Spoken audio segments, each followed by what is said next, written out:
ఫోటోతో సహా అన్ని ఆధారాలతో సహా మీ ఇంటికి నేను పంపించిన 1400 కోట్ల రూపాయలు, ఒక్కటి కాదు రెండు కాదు 1400 కోట్ల రూపాయలు పట్టుకొచ్చిన. ఇది పట్టుకొచ్చాక నేను పట్టుకొస్తే కొబ్బరికాయలు కొట్టింది వాళ్ళు కమలాకరణ. నేను లేని చూస్తారు, ఢిల్లీ వేంది చూస్తారు, టక్కన కొబ్బరికాయ కొడతారు, పీక్తారు.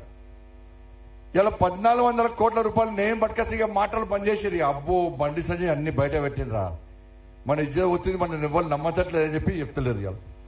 ఇలా 1400 కోట్ల రూపాయలు తెచ్చి అంతకుముందు కరీంనగర్ ఎట్లుండే ఇప్పుడు ఎట్లున్నది కరీంనగర్ చూడండి. ఇవాళ మన కొత్తపల్లి పరిస్థితి అయితే ఒక్కసారి చెప్పండి. ఇలా కొత్తపల్లి గ్రామ పంచాయతీ ఉండే, గ్రామ పంచాయతీ నుంచి మున్సిపల్ మారితే ఏమైనా మారిందా? ఏదైనా కొంచెం చెప్పండి మారిందా? నేనైతే కొత్తపల్లి చైతన్యపురే మా ఇల్లు, అవును కదా? చైతన్యపురే ఇల్లు మా ఇల్లు. గుడికి వచ్చిరా? గుడి తెలుసా? శక్తి అమ్మవారు తెలుసా? గుడికి వచ్చిరా? దర్శనం చేసుకున్నారా? మంచిగా ఉందా గుడి? నేను అమ్మవారి భక్తులు బట్టి అడుగుతున్నాను. నేను సూపరా? అక్క కోరికలు బాగా కోరింది. ఇవాళ కొత్తపల్లి గ్రామ పంచాయతీ నుంచి మున్సిపాలిటీ ఏమైంది? ఏం కాలేదు. మున్సిపాలిటీ నుంచి ఇప్పుడు ఏమైంది? కార్పొరేషన్ అయింది. ఏమైంది? గ్రామీణ ఉపాధి కూలీ పని వాయ్, ఈజీఎస్ పైసలు వాయ్, ఏం లేకుండా ఇవాళ మిమ్మల్ని తీసుకుపోయి ఓ అనాథ వేసి ఒక మూలకు వడేసినట్టు పడేసి ఈ పేరు చెప్పి ఆ పేరు చెప్పి ఓట్లు వేయించుకుంటారు తప్ప మీకేమన్నా న్యాయం జరిగిందా? ఏం జరగలే. నేను మొన్న 134 కోట్ల రూపాయలు నీళ్ల కోసం తీసుకొచ్చి మీ కొత్తపల్లికి 26 కోట్ల రూపాయలు ఇచ్చినయ్యా లేదన్నా? 26 కోట్ల రూపాయలు నీళ్ల కోసం మీ కొత్తపల్లికి ఇచ్చిన. 134 కోట్ల రూపాయలు ఢిల్లీ నుంచి మంత్రిని పట్టుకొచ్చి కొబ్బరికాయ కొట్టించిన. అది అయిపోయిందా? మొన్న ఎన్నికలు మన నోటిఫికేషన్ వచ్చింది, దానికంటే ముందు 50 కోట్లు పట్టుకొచ్చిన. ఇప్పుడు కార్పొరేషన్ లో 50 కోట్లు ఉన్నాయి మీ కొత్తపల్లికి. ఈ కొత్తపల్లికి 19 రోడ్ల కోసం 19 రోడ్ల కోసము 8,74 లక్షల రూపాయలు. 50 కోట్లలో దాదాపు 10 కోట్ల రూపాయలు మీ కొత్తపల్లికి నిలిచినాక 19 రోడ్లు వేయిస్తున్నా. ఇప్పుడు కొత్తపల్లి ఒక్క రోడ్డు కాదు, 2 రోడ్లు కాదు, 19 రోడ్లు వేయిస్తున్నా. టెండర్ అయింది, కాంట్రాక్టర్ వచ్చేసిండు, కానీ ఎన్నికల కోడ్ వచ్చింది కాబట్టి రోడ్లు అయిపోయినాయి. 19 రోడ్లు ఇంతవరకు మీ గ్రామ పంచాయతీ కానీ మున్సిపాలిటీ కానీ ఇప్పుడు కార్పొరేషన్ కానీ ఏ ఎమ్మెల్యే ఏ ఎంపీ అన్నా మీకు ఇచ్చిందా? ఇలా ప్రమాణ పూర్వకంగా చెప్తున్నాను. నేను ప్రమాణం చేసి చెప్తున్నా, 8,74 లక్షల రూపాయలు 19 రోడ్ల కోసం మీ కొత్తపల్లికి ఇచ్చిన. ఇవాళ మా రమేష్ అను మా రమ్యక్కని గెలిపియండి. గెలిపించినాక కొబ్బరికాయ కొట్టి ప్రారంభించడమే పని. పైసలు వచ్చినాయి, టెండర్ అయింది, అన్ని అయిపోయినాయి. ఎవడన్నా ఇది కాదు అంటే మా రమేష్ అని వస్తాడు, మా శేఖర్ వస్తాడు. ఇదే చౌరస్తా గ్రామను పేపర్లు మొత్తం చూపడతా. ఉన్న పేపర్లు కూడా ఉన్నాయి, పేపర్లు మొత్తం చూపిస్తా. ఎంత టెండర్ అయింది ఏందని మొత్తం పేపర్లు ఉన్నాయి. కొత్తపల్లికి 8,74 లక్షల రూపాయలు. ఇవాళ మీకు ఈ రోడ్లు కావాలంటే ఇవాళ ఇద్దరిని గెలిపించాలి. ఎందుకంటే కరీంనగర్ లో మేయర్ గెలిచేది మనం. ఏం చేసినా మేయర్ గెలుస్తున్నాం. మేయర్ గెలిస్తే మేయర్ చేతిలో అధికారం ఉంటుంది. మేయర్ చేతిలో అధికారం ఉంటుంది. బీఆర్ఎస్ వాళ్ళు గెలిచే బదులు 4 గెలుతున్నారు. 4. కాంగ్రెస్ వాళ్ళు ఎంఐఎం పార్టీ వాళ్ళు కలిసి 16 గెలుస్తున్నారు. మేము మీ అందరి ఆశీర్వాదంతో ఇప్పటికే 29-30 దాకా గెలుస్తున్నాం. ఇవాళ రేపు మళ్ళా తిరుగుతున్నా. ఇలా మేయర్ పక్క మీ అందరి ఆశీర్వాదం బీజేపీ మేయర్ అవుతారు. ఆడ బీజేపీ మేయర్ అయినప్పుడు ఇక్కడ మీరు ఈయన ఈ కులము, ఈయన ఆ కులము, ఈయన ఆ గల్లీ, ఈయన ఈ గల్లీ, ఈయన మా కులపోడు, ఈయన పరాయి కులపోడు అని మీరు ఆలోచిస్తే ఓట్లేస్తే వీళ్ళిద్దరు గెలవకుంటే ఈ 19 రోడ్లు మీకు వస్తాయా? శాంక్షన్ చేసింది ఎవరు? నేను చేసిన. ఇప్పుడు కొత్త ఆయన గెలిస్తే వీళ్ళు కాక వేరేటోళ్ళు గెలిస్తే ఏమంటారు? ఇగో ఈ రోడ్లు వేస్తే బండి సంజయ్కి పేరొస్తుంది, బీజేపీకి పేరొస్తుంది కాబట్టి వద్దిగా మార్చేస్తారు. ఇప్పుడు నాకు కూడా స్వార్థం ఉంటుంది. ఇప్పుడు తల్లికి 2 కొడుకులు ఉంటారా లేదా? ఉంటే పెద్ద కొడుకు మీద ప్రేమ ఉంటే వెనకకి ఇట్లా పైసలు ఇస్తుంది. ఇస్తుందా పక్కన అవుతుంది, కరెక్ట్ అవుతుంది, ఇచ్చినట్టు పైసలు. చిన్న కొడుకు మీద ప్రేమ ఉంటే అనుకో ఇట్లకెళ్ళి మెల్లంగా ఇస్తుంది. అవునా కాదా? ఇప్పుడు నాకేముంటుంది, అరే కొత్త పిల్లలు బీజేపీ పువ్వు గుర్తుకు ఈ కులము ఆ కులము మా కులము అని చూడలేదు, అందరూ పువ్వు గుర్తుకు ఓటేసారు కాబట్టి పక్కనకి ఎక్కువ పైసలు ఉంటుంది ఉండదా? మీరు ఓటేకుంటే ఏమవుతుంది, పైసలు ఉల్టా అవుతాయి. ఇక్కడ గుర్తుంచుకోరక్క. ఇక మీకు ఏంటంటే నాకు ఈ బాధ ఏమనిపిస్తుంది అంటే, ఇది మాకు చెప్పి చెప్పి చెప్పి బీఆర్ఎస్ ఓటేస్తే 11 సంవత్సరాలు ఏమైనా నచ్చిందా మీకు? ఏమన్నా ఇల్లు ఇచ్చిందా, పైసలు ఇచ్చిందా, జాగాలు ఇచ్చిందా? ఏమి ఇచ్చిండు? గుర్తిని ఓటే అయిపోయి అటు 11 సంవత్సరాలు. మరి మొన్నేం చేసిర్రు? కాంగ్రెస్ పార్టీ ఓటు వేసిర్రా? ఏలే. అబ్బో 2500 రేవంత్ రెడ్డి ఇస్తానే గుర్తు ఓటు అయిపోయి ఇచ్చిరా? 2000 ఇచ్చిరా? 2000 ఇచ్చిరా? కొత్త పిల్లలకు వచ్చినట్టు అందుకే ఎవరు సపోర్ట్ చేస్తలేరు. ఇయ్యలే.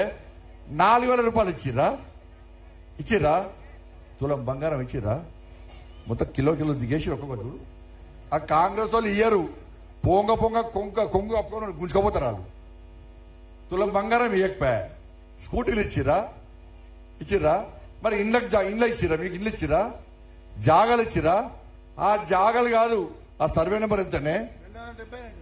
272 సర్వే నెంబర్ లెక్క దళితులకు పాపం పేదోళ్ళు వాళ్ళకు ఎప్పుడో జాగాలు ఇచ్చి కనీసం పట్టాలు ఎక్క వాళ్ళని మోసం చేస్తురక్క. 30 ఏళ్ల నుంచి పాపం ఆ జాగాలు ఉన్న సగం మంది చచ్చిపోయారు, సగం మంది బాధపడుతున్నారు. తిరిగి చెప్పులగా తిరిగి ఇవాళ మేయర్ మనం అయితే ఇక్కడ ఇద్దరు గెలిస్తే ఆ పట్టాల సంగతి ఏందో జాగా సంగతి ఏందో నేను చూస్తా. అక్కడ ఇండ్లు కట్టించి డెవలప్మెంట్ చేయించి మీకు ఇండ్లకు లోన్లు ఇప్పించుడు నేనే, అవసరం డబుల్ బెడ్రూమ్ పైసలు కూడా ట్రాన్స్ఫర్ చేసి అక్కడ కట్టిస్తా, దానిలో రోడ్లు వేస్తా, ఒక మోడల్ కాలనీగా దాన్ని తీర్చిదిద్దే బాధ్యత నేను తీసుకుంటా. ఇన్ని రోజులు మేయర్ మనం లేము, చైర్మన్ మనం లేము, ఇక్కడ అధికారం అనేది కాదు. ఇప్పుడు కేంద్ర మంత్రిని అయినా కాబట్టి నా చేతిలో అధికారం ఉంటుంది కాబట్టి మేయర్ మనం అవుతున్నాం కాబట్టి దాన్ని ఒక మోడల్ కాలనీగా తీర్చిదిద్ది ఇలా మీరు శబాష్ అని తట్టడు, ఇలా మీకు గల్లా ఎగిరేసుకొని తిరుగుతట్టు దాన్ని చేసే బాధ్యతని నేను నమ్ముతున్నాను. వైశ్వ శ్మశాన వాటిక కాలేజ్ శ్మశాన వాటిక లేదు, వైశ్యులది వాళ్ళు కూడా వచ్చింది పాపం. దాన్ని కబ్జా చేసి మొత్తం నాశనం చేస్తున్నాడు. ఇక్కడ ఒక్కడున్నాడు ఈ కబ్జా చేస్తున్నాడు. కరీంనగర్ లా 9 మందిని లోపడించినాక కబ్జా చేస్తున్నాడు. పేదల ఆస్తులు దోసుకులను గంగుల కమలాకరణ టికెట్ ఇచ్చి గెలిపిస్తే 9 మంది పేదల ఆస్తులు దోసుకుంటే 9 మందిని తీసుకుపోయి లోపడేసిన. ఇక్కడ కూడా ఒక్కడున్నాడు. ఇక్కడ కూడా చెప్తా, వాని సంగతి కూడా నెక్స్ట్ చెప్తా, ఏం చేయాలో చెప్తా. ఇష్టపట్టే ప్రసక్తి లేదు. ఇప్పుడు బండి సంజయ్ హోమ్ ఇస్తారు, పేదోళ్ళని కాపాడుకుంటాడు, మీకోసం కష్టపడి పనిచేస్తాడు. కాబట్టి ఇక్కడ గెలిపిస్తే ఇలా 4000 రూపాయలు ఇవ్వకపోయా, మీకు ఇండ్లు ఇవ్వకపోయా, మీకు జాగలు ఇవ్వకపోయా, మీ పిల్లలకు ఉద్యోగాలు ఇవ్వకపోయా, మీకు పెన్షన్లు ఇవ్వకపోయా, ఏమి ఇవ్వకపోయా, మీరు అంతా ఏం చేస్తారు? వాళ్ళు ఊరించుకుంటా మాట చెప్పిన ఓటు కూర్చుతారు. ఇక మేమేమో మాకు అబద్ధాలు ఆడరాదా, మాయ మాటలు చెప్పరాదా, మోసం చేయరాదా, మీరేమో ఓట్లు వేయరా. ఇప్పుడు ఒక్కడు గుర్తుంచుకోక ఇలా 2 సంవత్సరాల రేవంత్ రెడ్డి ఒక్క పైసా ఇవ్వాలి, ఇచ్చిందా? 2 సంవత్సరాల మీ కొత్త ఒక్క పైసా చూపెట్టమని. మా రమేష్ అన్నకు అనుభవం ఎక్కువ, నన్ను ఊకే ముందుకు నడిపేది మా రమేష్ అన్నకి అనుభవం ఎక్కువ. 2 సంవత్సరాలు ఒక్క పైసా ఇవ్వలేదట. ఇప్పుడు ఏమంటుండంటే మాకు ఇన్ని రోజులు మా సంగతి మేము చూస్తున్నాం, అప్పుడు మీ సంగతి చూస్తాడట ఆయన. 2 సంవత్సరాలు ఒక్క పైసా ఇవ్వడం ఇప్పుడు 3 సంవత్సరాలు ఇస్తాడా? ఢిల్లీకో ఏమని తెలుసా రేవంత్ రెడ్డి సార్, ఇగో నన్ను కోసుకొని వండుక తిన్నా నా దగ్గర ఒక్క పైసా వెళ్ళదట. కోసుకొని వండుక తిన్నా ఒక్క పైసా వెళ్ళదని ఎవరు చెప్పిర్రు? రేవంత్ రెడ్డి సార్ చెప్పాడు. ఇంకేమన్నా తెలుసా? ఇంకేమన్నాడంటే, నేను ఢిల్లీ పోయినా, నన్ను ఊకే ఢిల్లీకి పోయినప్పుడు అలా నన్ను చెప్పులెత్తుకపోయే దొంగలక చూస్తున్నారు అంటున్నాడు. మరి చెప్పులెత్తుకపోయే దొంగలు చూస్తే పైసలు ఇస్తారా? మరి ఇక్కడ మనం మేయర్ కాకుండా ఇంకా కార్పొరేషన్ ఎన్నికలు కాకుండా 1400 కోట్ల రూపాయలు మీకు ఇచ్చినాం. ఇలా కొత్తపల్లికి ఇవ్వడానికి నాకు ఇబ్బంది ఎందుక ఈసారి కార్పొరేషన్ కలిసింది. ఇవాళ కొత్తపల్లి అభివృద్ధి ఏందో, కరీంనగర్ని ఎట్లా అందంగా తీర్చిదిద్దినామో ఈ కొత్తపల్లిని అందంగా తీర్చిదిద్దే బాధ్యత నాకు ఈ రకంగా నేను చూసుకుంటున్నాను. పాపం శేఖర్ ఫస్ట్ నుంచి నేను ఎన్నికలు ఎక్కడ పోటీ చేసినా మీ ఇంటికి వస్తాడు. అక్క అన్న సంజయ్ అన్న పోటీ చేస్తారు, ఓటేది, దండం పెడతా ఓటేది, కాలు మొక్తా ఓటేదని చెప్పి మీ గడపలు తిరిగింది అక్క. ఇలా వాళ్ళ భార్య మొన్ననే 25 రోజుల పాప నాకు వచ్చి అన్న అన్న పోటీ అన్న మా భార్య అంటే మీ కొత్త పిల్లలు మంచోళ్ళు, అట్లా ఏం బాధపడరు, తప్పకుండా నీకు ఓటు వేస్తారు, ఏడుస్తారు, ఏమన్నారు, నువ్వు తిరగకుండా ఏమన్నారు అలా వాళ్ళకి నమ్మకం ఉంది. నువ్వు పోటీ అయ్యి శేఖర్ అందరితో నేను మాట్లాడతా, మా రమేష్ అన్న మాట్లాడతా అని చెప్పి ఒప్పించి నా కోసం పనిచేసి ఒక టికెట్ ఇవ్వనా లేదా? ఇలా ఇచ్చి 25 రోజుల పాప ఉన్నా కూడా అవస్థలు పడ్డా కూడా ఇలా మీ అందరి ఆశీర్వాదం కోసమని ఇలా రమ్యక్క వస్తుందక్క. ఒక్కసారి ఆశీర్వదించురక్క. మాయమాట నమ్మకూరక్క. కులాలు పక్క పెట్టి ఈ కులాల చూడలేదన్నా, ఏ కులం అయితే మనకైతే అందరు హిందువులమన్నా మనం అందరం, అవునా కదా?